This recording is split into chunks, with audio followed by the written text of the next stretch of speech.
geledegan macana eta bae la haula wala quwata illa billahil aliyil azim. Mureuneuh ulah sok maka paniti sok pada kieu. Paniti segede kieu deuk kaluar ti imah bae jeung di dieu sapu nyere di dieu sapu duk. Masyaallah.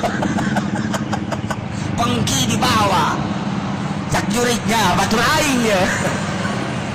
Kudu geus bari mah bacakeun la haula wala quwata illa billahil aliyil azim. Iyalah wiridan nu paling hebat raja jin ya eleh. Raja jin. Urang di balai desa kan jin melulu kan di desa. Bacakeun la haula urang. Urang asep di jin ya. La haula wala quwata illa billah. Cak urang asep teh kudu dibacaan kos kitu aing mah geus lulu. Orang dekat kecamatan, camat kan jin. Bacakan la haula wala quwata illa billah. Ke polsek kurang. Ke polsek campur jin jeung jurig tuh mah. Bacakan la haula wala quwata illa billah. Tentara jurig. Jadi kiai ge Koski Nurjaya baca jurig sarua bae. Bacakan la haula. Malah maka celinakeun la haula wala quwata illa billah. Pan sia kaceuli aing jurig sia. Aman bacakan la haula wala quwata illa billahil aliyil azim. Malah lamun diwiridna 1000 sapeting 1000 sapeting la haula wala quwata illa billah wiridan wali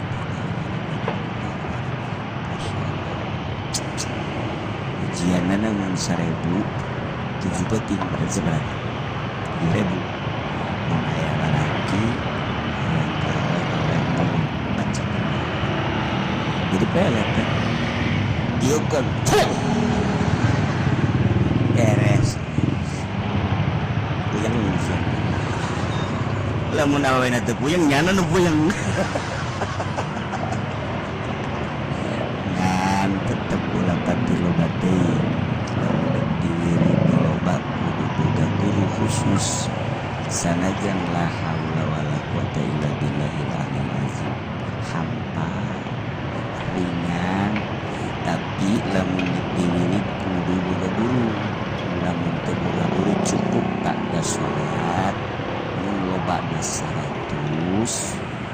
lamun teu lobana 7 tadi itu coba kira-kira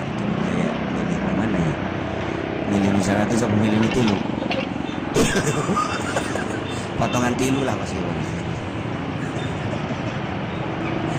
la haula wala quwata illa billahil aliyil awewe lamun teu nurut ka urang berarti aya curigan kan urang boga pamajikan marah bae kan lainnya anu marah jurigna nu aya di jero hate jurigan cekal urang non kan cicing sia dicampe ku aing boga kira-kira aing ngira-ngira ini la haula wala quwata illa billahil aliyil azim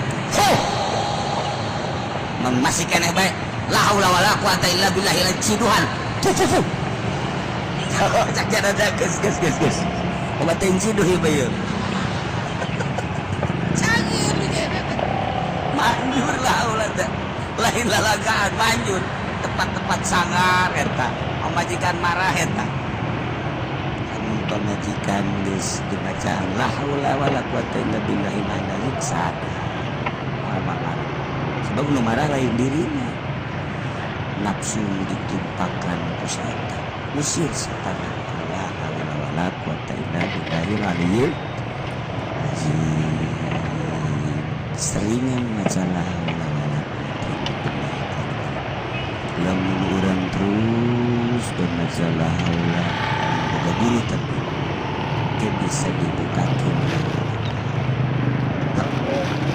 urang misalna ka kuburan itu kadulu beta pocok eta kunti anak kadulu pocok kadulu itu kudu wiridan la haula ge tokos kitu maju kadulu bae di kuburan mah kan mentak la haula teh ya bom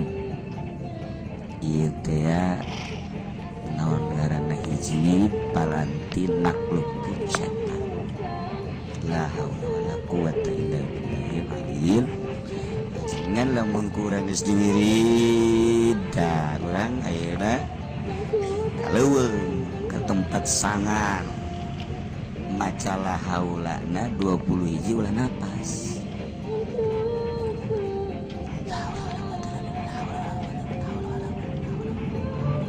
Lamun kuat selamat, lamun teu kuat nyana nu juri.